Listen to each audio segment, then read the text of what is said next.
À la mort de son mari, elle reste rue de Condé, au cœur de Paris. Mais désormais invisible. Comme nous, ici, maintenant. Nous sommes au centre de la médiathèque, pourtant personne ne nous voit. N'est-ce pas un autre paradoxe amusant ? Elle, qui a été très entourée tout au long de sa splendeur, se retrouve seule et abandonnée. Si je peux comprendre son amertume, j'ai l'impression qu'elle l'a quand même bien cherchée, cette solitude. Qu'est-ce que vous voulez dire ? Ces contradictions la rendent difficile à suivre. Elle rate la modernité des dadaïstes, des surréalistes, de la NRF. Elle détestait les modes. Elle s'émancipe comme rarement une femme ne l'a fait. Et elle écrit « Pourquoi je ne suis pas féministe ?» Elle est misogyne. Et elle a souffert de la misogynie des hommes de son époque. Elle est misanthrope. Et elle est drôle, hospitalière et chaleureuse. On lui prête des amants, des maîtresses. Et même des animaux.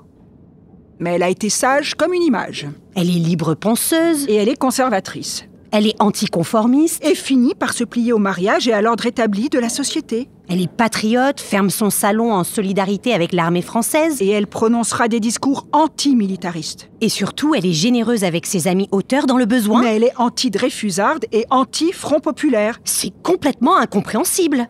Elle n'aimait pas les feignants et aimait la France. Vous n'allez pas me dire que vous cautionnez ces égarements pitoyables. Vous n'avez pas connu l'humiliation de 1870, mademoiselle. Vous ne savez pas ce que ça a représenté pour cette génération. Voir ce père revenir de la guerre dans cet état. Les Boches l'ont changé à jamais. Je ne leur pardonnerai jamais. Vous vous prenez pour Achille ou quoi ? Pardon. Je vous prie d'excuser ce moment d'égarement. Je m'emporte comme elle. Au fond, à votre avis, c'est une révolutionnaire ou une réactionnaire ? Elle se fichait totalement des catégories. Elle voulait sa liberté et a toujours agi en individu. Mais elle ne voulait ni fonder une nouvelle société, ni bouleverser celle qui existait. Parce qu'elle aimait et avait besoin d'ordre. Elle ne voulait pas le chaos. Je crois bien que le chaos, il était dans sa tête. Vous avez sûrement raison, mademoiselle. Mais voilà ce qu'elle dirait de vos supputations.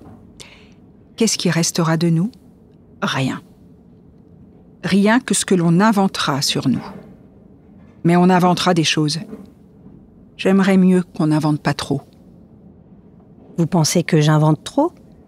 Ce qui importe, c'est la littérature. Ces livres. Justement. Allons voir ce qu'il reste d'elle. Au rayon littérature. Lettre R. Je vous suis.